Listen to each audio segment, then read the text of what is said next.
Y en este cuadrito nos estaría tratando de explicar cómo se lee la obra y a partir de que yo estoy partiendo para poder leer esta obra. Entonces, él va a decir que existe una parte de la forma, una parte de la expresión. Entonces siempre el texto tiene una materialidad y esa materialidad serían las letras que están apareciendo a lo largo de la página. Estas letras tienen una materialidad porque tienen una escritura, pero esta materialidad no solamente correspondería a la escritura, sino también va a corresponder a las ideas semánticas, a los significados de cada una de las palabras, de cada una de las oraciones. Entonces, yo veo y leo esa oración y cada palabra y cada oración me va a dar un determinado significado. Entonces, a partir de esta idea es que yo voy a colaborar con aquello que estoy viendo, con aquello que yo estoy leyendo.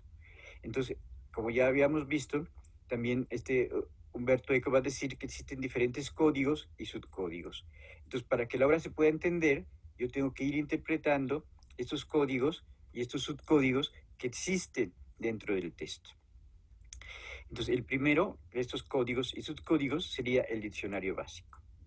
Yo leo y leo una frase, entonces si yo leo que la primera frase que dice María fue a la Basílica de Guadalupe, yo entiendo que María es una persona y yo entiendo que la Basílica de Guadalupe es un lugar, entonces yo ya tengo conocimiento de ese mundo, conocimiento de esos significados, de qué significa decir María y que fue a la Basílica de Guadalupe. Entonces tengo un diccionario básico y a partir de ese diccionario básico yo voy a empezar a interpretar todo lo que tiene que ver con esa oración que se me está diciendo. También van a existir ciertas reglas y estas reglas se van a referir a cosas que existen en la realidad. Entonces yo voy a comparar eso que me está diciendo con el mundo real y cuando lo comparo con el mundo real, yo ya sé si esas cosas existen en el mundo o si esas cosas son imaginadas. Si me están hablando de Miguel Hidalgo o si me están hablando de Francisco Villa, serían como cosas reales. En cambio, si me hablan de una princesa, si me hablan de la Cenicienta o si me hablan de Blancanieves, serían cosas completamente inventadas. Entonces hay reglas de correferencia que están refiriendo a las palabras y que también se están Ay, refiriendo uy, a cosas que tienen que ver con el mundo real. Pero también el espectador realizaría unas, a adaptar estas frases, adaptar estas palabras a un contexto y una circunstancia con el cual se está produciendo esa conversación o en la cual se está produciendo esa lectura. Entonces, si yo digo, atacaron París durante la Revolución Francesa, entonces ahí está un contexto determinado, porque se estaría refiriendo al año de 1789, y es cuando toda la gente del pueblo sale y va a llegar a Versalles, va a agarrar al rey, va a agarrar a la reina y los va a fusilar. Entonces, cuando yo estoy diciendo esa frase, le busco ese contexto y busco estas circunstancias que están ocurriendo en determinado momento. Entonces no me quedo solamente con esta interpretación semántica, con esta interpretación de las palabras, sino también busco ese contexto histórico, ese contexto espacial, ese contexto cultural en el cual se está produciendo aquello que yo estoy diciendo.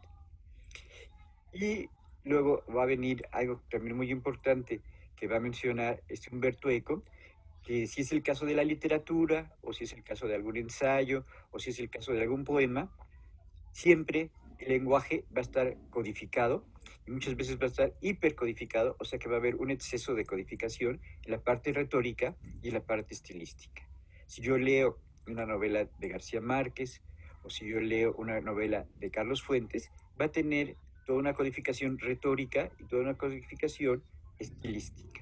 Entonces, un escritor va a adaptar ese lenguaje para que tenga metáforas, para que tenga símbolos, para que se oiga bonito, para que esa novela se escuche muy bien y tú a la hora que te la estés leyendo te imagines muchas cosas. Entonces también existe esta codificación o esta hipercodificación a nivel retórico y a nivel estilístico. Entonces, una persona que habla muy bien va a tratar de ser muy elocuente, va a tratar de utilizar palabras muy agradables, palabras no tan cotidianas, y entonces en ese sentido estaría haciendo la codificación estilística y la codificación retórica. Pero también, para que se pueda entender aquello que yo estoy diciendo, va a haber cuadros en comunes entre el receptor y el emisor, entonces tenemos que tener una cultura similar, muchas veces tenemos que tener un contexto histórico similar para que yo pueda entender aquello que yo estoy leyendo dentro de la novela.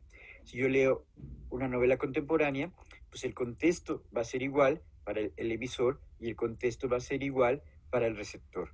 Si de repente yo me pongo a leer El Quijote, pues de repente ese contexto histórico va a ser diferente porque eso está escrito hace 400, 500 años, entonces muchas cosas de lo que ocurrían hace 400 años, a lo mejor yo no las puedo entender, pero siempre va a haber cuadros comunes a nivel del lenguaje, a nivel del conocimiento y a nivel de aquello que me está presentando la novela. Si yo de repente no conociera nada de ese universo, no podía entender aquello que me está mencionando, pero siempre existen estos cuadros comunes para que yo pueda entender aquello que estoy leyendo. Entonces muchas veces si yo veo un programa de Los Simpson y hablan de Hitchcock o hablan de Fellini o hablan de David Lynch, yo tengo estos cuadros comunes, estos cuadros intertextuales para saber quién es David Lynch o para saber quién es Tarantino, ¿no? Entonces hay un cuadro común y un cuadro intertextual que me dice quiénes son esos personajes que están apareciendo dentro de aquello que yo estoy leyendo. Entonces hay una comunicación a nivel de lenguaje, a nivel lingüística, hay una comunicación a nivel de semántica, a nivel de sentido, hay una codificación retórica estilística, hay un conocimiento de una cultura en general, y también el último punto que mencionaría Humberto Eco sería, hay una codificación ideológica. Entonces, si de repente escucho noticias acerca de Frena, yo ya sé quién es el movimiento de Frena y los puedo identificar con un grupo de derecha, con un grupo que tienen que ver con los panistas. Entonces, yo tengo ese contexto histórico, ese conocimiento cultural y también ese conocimiento ideológico que me dice quién sería este movimiento ideológico. Entonces, si ustedes se fijan, lo que está diciendo Humberto Eco es que leer no solamente depende de las facultades lingüísticas, sino depende de facultades culturales, de facultades ideológicas y de facultades retóricas estilísticas, de reconocer esa intención artística, esa intención de embellecer todo lo que tiene que ver con el lenguaje.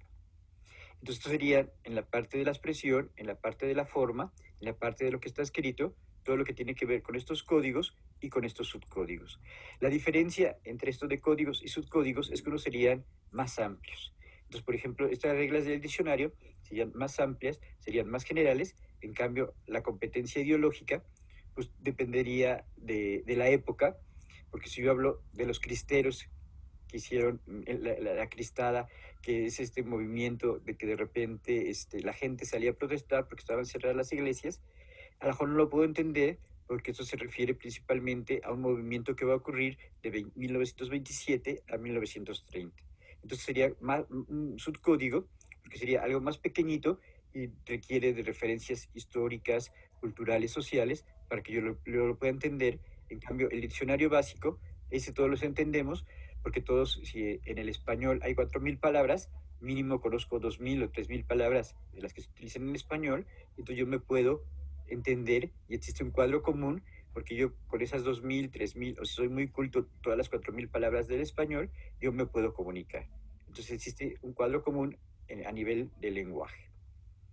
Entonces sería con respecto a la parte de los códigos y los subcódigos, y luego vendría las circunstancias de enunciación. De las circunstancias de enunciación, a lo mejor tú las puedes ir encontrando en el texto, y muchas veces, y principalmente algunos libros de Purrúa, ponen el contexto histórico en el cual se creó la obra, a veces te ponen una biografía del autor, a veces te ponen unos comentarios críticos acerca de la obra, y también en el libro aparece en qué años fue publicado, si es una segunda edición, si es una tercera edición. A veces el libro trae un prólogo que explica lo que quiso hacer el autor o que explica los puntos principales de la obra.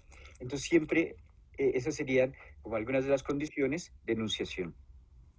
Entonces, para que yo se pueda entender esa obra, ya sea una obra escrita o una película, tengo que tener información del autor, información del emisor, tengo que tener alguna idea de en qué momento se creó, en qué época se creó, cuál es el contexto social en que se crea esa obra, y esto que es bien importante, la naturaleza del acto lingüístico. La naturaleza del acto lingüístico estaría principalmente referida qué quiere hacer ese autor, si quiere entretener, si quiere informar, si quiere expresar ideas, si quiere transmitir una ideología, si quiere hacer propaganda acerca de alguna causa. Entonces tengo que saber qué quiere hacer el autor. Solamente me quiere divertir, quiere expresar ideas bonitas, quiere expresar emociones fuertes, quiere dar información. Entonces muchas veces cuando de repente nosotros estamos buscando los datos históricos, a veces van a ser una lista de fechas, una lista de acontecimientos y solamente sería información.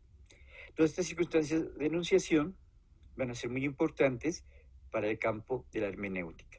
Entonces, en el campo de la hermenéutica, a diferencia de lo que está proponiendo Humberto Eco trataría de ver que para yo poder leer, necesito todos estos códigos y esos códigos que tienen que ver con la lingüística, que tienen que ver con la semiótica, que tienen que ver con aspectos no verbales. Si en el caso de que yo esté viendo cómo se está dando ese discurso, pues tendría que ver con mi gesto, con la ropa, con la entonación. Entonces aquí existen códigos completamente semióticos, pero esos códigos semióticos yo los tengo que ubicar, y cuando los ubico estoy entrando en el campo del discurso, o también serían muy importantes para el campo de la hermenéutica, que le interesa mucho saber qué quiere hacer el lector con este acto lingüístico, el contexto social de la obra, el contexto social del autor o del emisor, y todo este contexto cultural en el cual se está produciendo. Entonces, para la hermenéutica son bien importantes estos contextos en los cuales se produce aquella obra. También para el discurso, yo no puedo analizar un discurso si no sé en qué contexto y en qué situación se está produciendo ese discurso. Entonces, si alguien está dando un discurso, tengo que saber dónde lo dijo, a qué público se lo dijo, qué intención tenía a la hora de decir ese discurso. Entonces, estos serían códigos más o menos amplios, y estos serían las condiciones más particulares en las cuales está produciendo la obra, en las cuales está produciendo el discurso. Ahora vamos a pasar a que te dice que en el mundo va a haber, esto ya sería, lo que vimos ahorita sería la parte de la forma, y esto ya sería la parte del contenido. Entonces ya no voy a averiguar en qué momento se hizo la obra, quién es el autor, cuál era el contexto cultural, sino ya me voy a ir a leer la propia obra.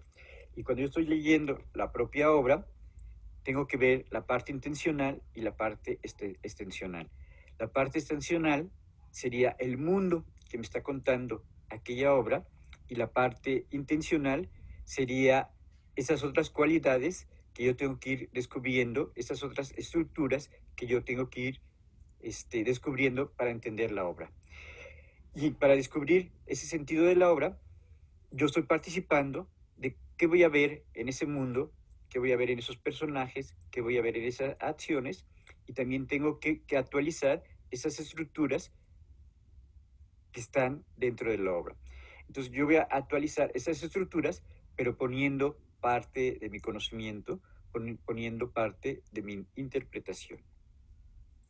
Entonces vamos a empezar aquí por abajito, que serían las estructuras discursivas. Esas estructuras discursivas sería primero, yo tengo que reconocer el topic. Entonces, esto de reconocer el topic tendría que ver con qué tema, qué asunto está tratando aquella obra. Entonces, muchas veces, si un lector piensa que la obra está tratando acerca del amor, otro lector puede que está tratando acerca de la guerra, puede ser que le dé más importancia al tema de la guerra o al tema del amor, pero que la obra esté hablando de un amor en tiempos de guerra. Entonces, lo primero que tiene que hacer el lector es reconocer el tema o los temas que me esté tratando esa obra. Una película y una novela puede que tenga muchos temas, pero yo a la hora que estoy leyendo la obra voy a privilegiar algunos de esos temas que me está tratando la obra. Entonces tengo que reconocer esos temas y cuando estoy reconociendo esos temas, ya está funcionando mi capacidad de buscarle una intención a aquello que estoy leyendo. Luego la otra sería la reducción a cuadros. Entonces, en mi mente hago una síntesis de aquello que leí o de la película que yo estoy viendo, ¿no? Entonces, de repente puede ser que sea muy largo, muy grande el libro, o puede ser que sea muy grande la novela, o yo ahorita lo que estoy haciendo también es tratar de sintetizar las ideas más importantes de Humberto Eco. Entonces, esto se está reduciendo a cuadros, está reduciendo a lo más importante, las ideas más importantes que me dice el texto. Entonces, puede ser que alguna idea se me haga muy importante y yo le dé mucha importancia y yo amplíe toda esa idea que me está diciendo, o puede ser que de repente haya ciertas ideas en el texto que no me van a interesar, entonces las voy a hacer más pequeñitas. Entonces, yo estoy ampliando o estoy reduciendo eso que me está diciendo el texto, dependiendo de lo que a mí me interesa, ¿no? Entonces, si a mí lo quisiera aplicar a una película, pues trataría de buscar esas características que está diciendo Humberto Eco que yo pueda aplicar a una película.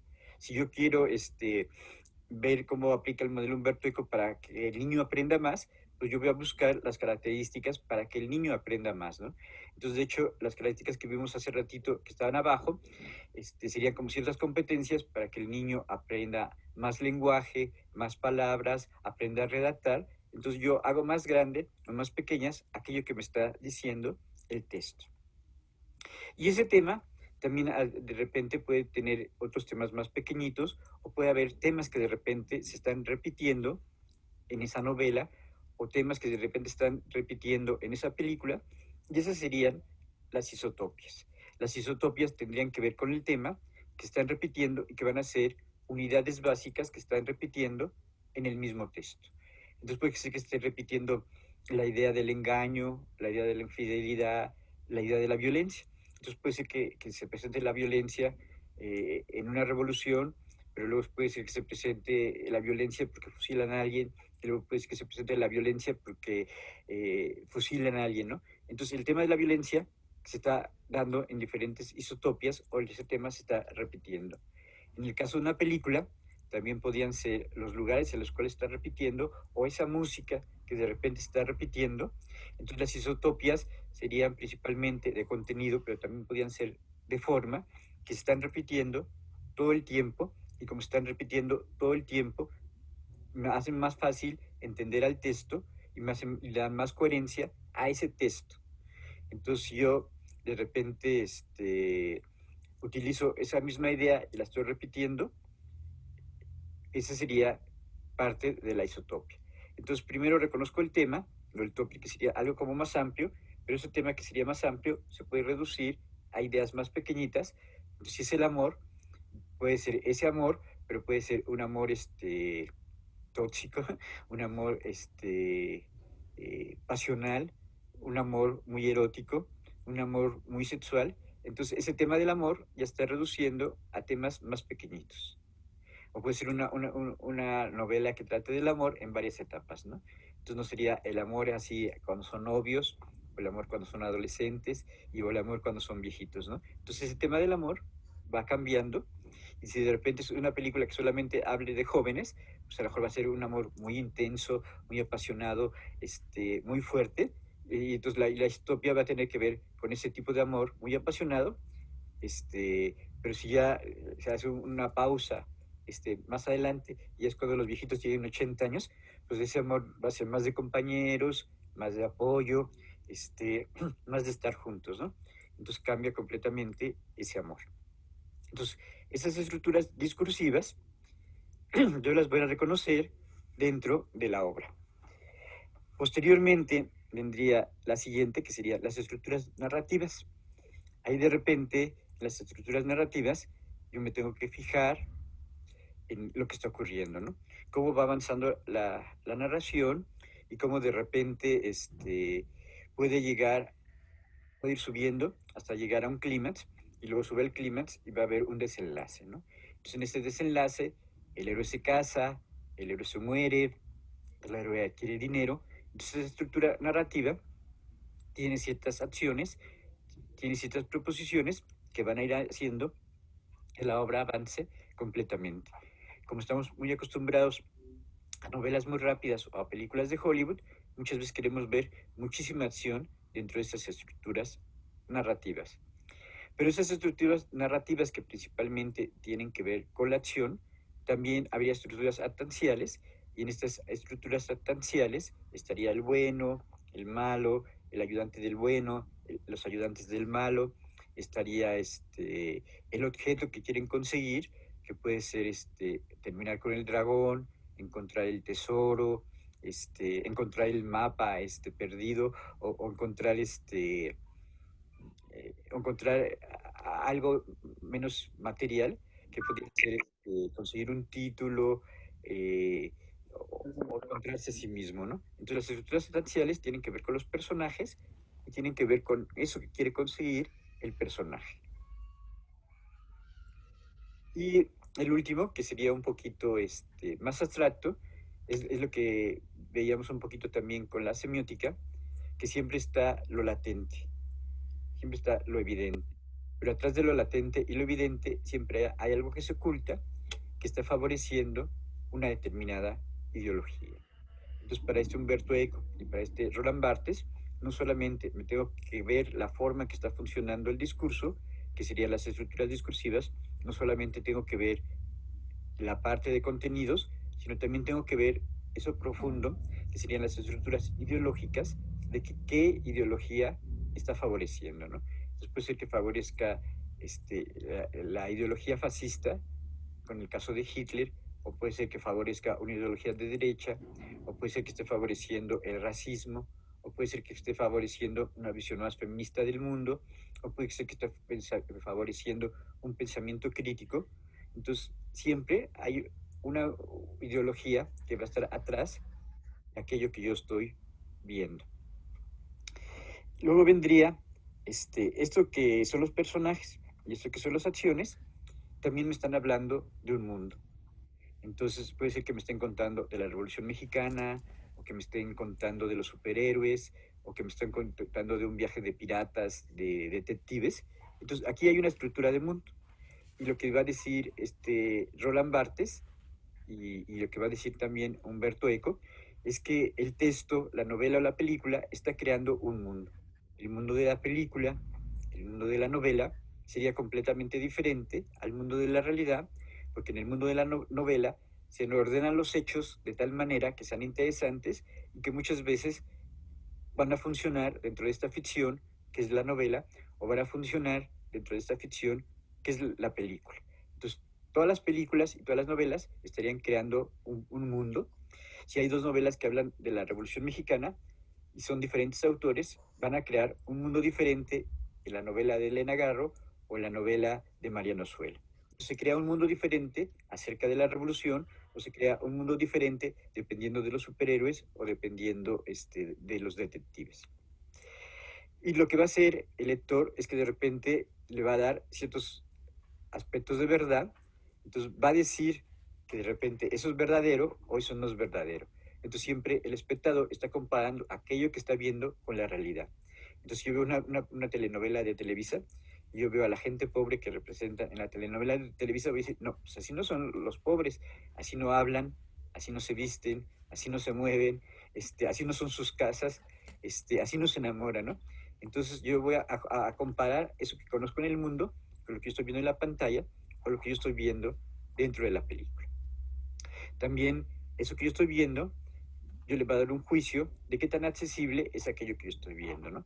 Entonces, si yo veo una película de Berman, o veo una película de Lynch, o leo a un escritor muy complicado, puede ser que de repente no entienda todo lo que está ocurriendo en esa película o en esa novela. Esto ocurre con algunas películas de Buñuel, que de repente el espectador tiene que tener algunos conocimientos para poder entrar a la película, o el espectador tiene que tener algunos conocimientos para poder entender el mundo de la novela. y luego tengo que reconocer las actitudes proporcionales del contenido de lo que me está proponiendo cada una de las frases, cada una de las oraciones. Entonces, en la oración habría lo que está diciendo, pero también habría el contenido de aquello que está diciendo. Entonces, el contenido de aquello que está diciendo también estaría expresando una intención, estaría expresando un punto de vista y esta podría estar expresando toda una ideología, ¿no? Entonces, lo que cuando dice Donald Trump, los mexicanos son rateros, viciosos y asesinos.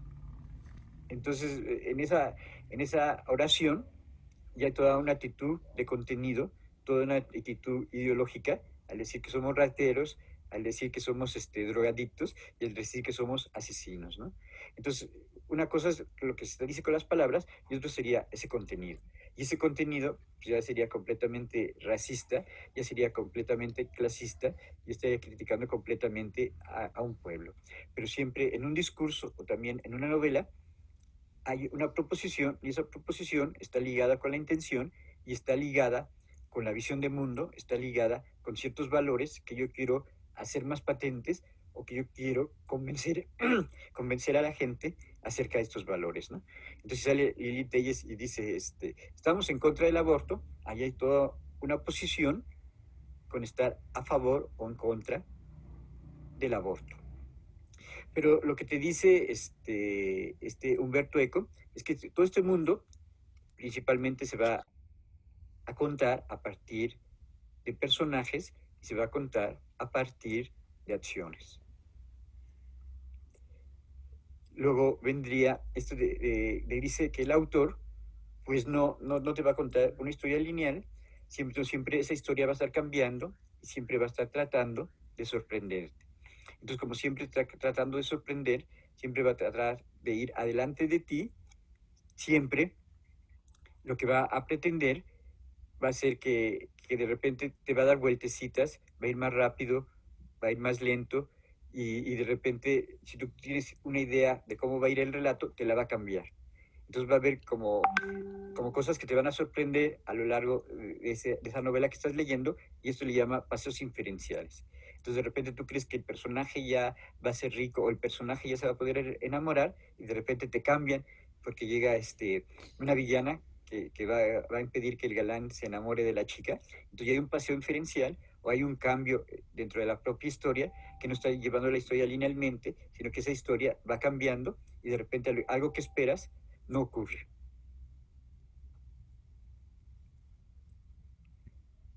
Y el último punto sería estas extensiones parentelizadas, que sería las referencias comprometedoras a mundos. Entonces, ¿cómo es ese mundo que te presentan de la Revolución Mexicana? ¿O cómo es ese mundo futurista que te presentan de cómo vamos a hacer en 50 años? ¿O cómo te presentan qué es el planeta? Entonces, aquí a ver ciertas referencias a cómo se ve ese mundo. Y también cómo ver ese mundo depende del autor, porque puede ser a escritores que pongan que en 50 años vamos a estar en un mundo feliz, sin problemas, o que vamos a estar en un mundo completamente caótico, peleando por el agua, peleando por la comida, peleando porque somos muchas personas. Entonces hay referencias a ese mundo y esas referencias a ese mundo ya están implicando lo que quiere ver el autor. Entonces eso sería, por ejemplo, en el caso de Huxley con Un Mundo Feliz, o en el caso de George Orwell con 1984, que tenían una idea de cómo iba a ser la sociedad en 50 o en 70 años, ¿no? Y creo que muchas de esas ideas que decía Orwell, de que íbamos a ser una sociedad completamente vigilada, completamente controlada, muchas de estas ideas que presentaba Orwell en 1984, ahorita las tenemos, ¿no? En todos lados hay cámaras, si nos metemos en internet, se graba en el historial lo que vemos en Google, lo que vemos en Twitter, lo que vemos en Facebook, y luego todo eso se vende a diferentes compañías, y entonces estamos completamente vigilados por satélites, porque nos están oyendo en la televisión, porque nos están viendo en la televisión. Entonces, en los pasos inferenciales es como de repente te van cambiando lo que tú esperas que sea la narración, te lo van cambiando para que sea más interesante, y las extensiones parentelizadas sería esa propuesta que te están proponiendo dentro de la película. Entonces hay una película de Blade Runner que creo que la primera versión es de los 90, y entonces de repente ahí ya se veían naves espaciales, ya se veía que en Los Ángeles convivían muchos grupos de personas diferentes, que había chinos, que había negros, que había mexicanos, que había latinos, que había de diferentes países, y que podíamos hablar a través de las cámaras, que podíamos tener armas muy rápidas. Todo este tipo de cosas ya sería acerca del mundo que está proponiendo la película, ¿no? Entonces hay muchas películas. Ahorita se me ocurre una serie que a lo mejor ustedes son muy jóvenes, que era una serie donde de repente ya había un robot y hacía la limpieza, y la gente se iba en su coche volador, y de repente llegaba y había eh, cintas para caminar, este, y entonces pronosticaban como ciertas cosas para todo lo que tenía que ver el futuro, y eso que se pronosticaba que tenía que ver con el futuro de esta serie de los 60 o 70, pues ahora existe actualmente, ¿no? Entonces, para cerrar un poquito todas estas ideas que estamos viendo, aquí de repente veríamos que el espectador está ayudando a reconocer este mundo que está viendo en la pantalla, está ayudando a engancharse con aquella narración que de repente me están contando, y que de repente si me cambian algo que yo esperaba, se me haga más interesante, o de repente me puede aburrir aquello que me está cambiando, de reconocer si ese mundo puede ser posible, o si reconocer que ese mundo no puede ser posible, ¿no? Si yo veo una película de brujas, a lo mejor a ver una película de brujas que me la crea y que pueda pensar que así es el mundo de las brujas, pero puede haber otra película que yo diga, no, pues ese mundo para mí está muy mal elaborado, y yo no siento que así sean las brujas ni que esto hagan las brujas. Entonces, el espectador colabora para crear este mundo, para interpretar este mundo tanto inferencial como extensionalmente, y también cuando yo estoy leyendo, tengo que reconocer las estructuras discursivas de cómo se está presentando ese tema, de cómo se está presentando esos subtemas. Tengo que reconocer a los actores y a los personajes que están participando, tengo que ver las acciones de lo que le está ocurriendo a esos personajes, y tengo que llegar a ver esas estructuras ideológicas o esas estructuras políticas que decía Roland Barthes, existen en una novela o existen en una película. Entonces yo estoy colaborando con la novela, yo estoy colaborando con la película, extensionalmente al reconocer el mundo, intencionalmente al reconocer estas estructuras. Quiero remarcar un poquito que esas estructuras son muy importantes en la colaboración que menciona Humberto Eco, porque siempre tengo que reconocer esas estructuras discursivas, esas estructuras narrativas, esas estructuras de personajes y esas estructuras ideológicas. Entonces, aunque el lector no sea consciente, está reconociendo esas estructuras narrativas, esas estructuras discursivas y esas estructuras ideológicas que están dentro de la obra. Entonces, muchas veces puede ser que yo no entienda lo que ocurre en la narración, o que yo no entienda los temas que me están contando, o que yo no entienda hacia qué ideología se inclina. Pero si yo vuelvo a leer la obra, o de repente tengo más conocimientos acerca de esa obra, yo voy a entender mejor las estructuras discursivas, los temas que está tratando, las estructuras ideológicas que me están tratando esa novela. Esto lo hago porque, como veíamos hace ratito, yo tengo los diferentes códigos lingüísticos, sociales, culturales e ideológicos para reconocer todas esas estructuras que están arriba, y también yo puedo averiguar todo ese contexto de la obra, del autor y del acto lingüístico o de la intención que me quiere dar ese autor. Entonces, muchas veces, si yo no realizo esta partecita que tiene que ver con buscar cuándo se hizo la obra, quién es el autor, cuál es el contexto y qué intención tiene esa obra, a lo mejor puede ser que no entienda las estructuras anteriores, ¿no?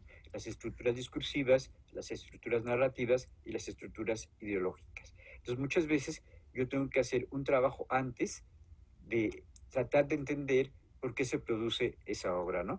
Entonces, por eso, a veces también cuando yo estoy leyendo un libro, pues es importante leer la introducción, porque te habla de qué es la obra, en qué parte se divide, en qué momento escribió el autor esa obra. Entonces, esta sería como la parte contextual, y esa sería los conocimientos semióticos, lingüísticos y culturales que yo tengo para leer la obra. Entonces, esos conocimientos que yo tengo ya se van a actualizar en la obra en particular. Y se actualizan en la obra en particular porque que tenga todos estos conocimientos. Los tengo que actualizar cuando estoy leyendo la obra. Entonces, si se fijan, es bien interesante porque lo que estaría diciendo Humberto Eco es que está diciendo que yo estoy colaborando para reconocer los temas, para ver la narración y para encontrar la ideología. Entonces, que eso no está por sentado, ya es evidente, entonces no te ponen lo que yo quise, los temas que quise tratar son estos. Lo que yo quiero decir ideológicamente es esto. Eso no te lo ponen. Entonces, todos estos son implícitos que yo como espectador o que yo como lector tengo que encontrar dentro de esa obra. Pero para poder encontrar esos implícitos dentro de la obra, tengo que entender ese mundo que me está contando. Y no solamente tengo que entender ese mundo que me está contando, sino muchas veces lo tengo que comparar con el mundo real. Y cuando lo comparo con el mundo real, esto es importantísimo, y Paul Ricoeur, que trabaja el aspecto de la interpretación y el aspecto hermenéutico de las obras, te dice que la leo, entiendo todas estas estructuras, pero ya después de que termine de leer esa novela, o después de que termine de leer ese libro teórico, lo voy a comparar con el mundo real. Entonces muchas veces, si yo veo una película de superhéroes, puede ser que se me haga muy interesante, puede ser que se me haga muy divertida, muy entretenida, pero yo ahora que salgo al mundo real, pues nunca puedo ver a Superman, ni puedo ver a Iron Man, y tampoco veo que si de repente hay guerras, o si hay hambre, o si hay una pandemia, llegue Superman o llegue Iron Man con vacunas a ayudar y a salvar a la gente, ¿no? Entonces, eso que está en la ficción, eso que está en la novela, lo tengo que comparar con el mundo real.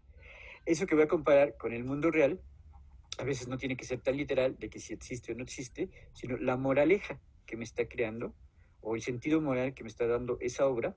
Entonces puede ser que me esté hablando de que en la guerra hay que ser solidarios, o también hay novelas que hablan acerca de pandemias, de cómo se manejó esa pandemia en determinado momento, o cómo se maneja el amor hace 100 años o hace 50 años. Entonces, eso que es este sentido moral que me está dando la obra, yo lo comparo con el sentido moral actualmente, ¿no? Entonces, si yo leo a los griegos la idea, la Iliada, o si yo leo la Odisea, me está dando un sentido moral, y ese sentido moral yo lo voy a comparar con lo que ocurre actualmente, ¿no?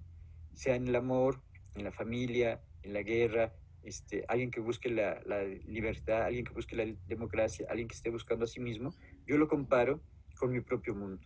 Lo comparo con mi propio mundo, de cómo entiendo el amor, de cómo entiendo encontrarme a mí mismo, de cómo entiendo los problemas sociales, yo lo comparo con mi propio mundo, con mis propias ideas.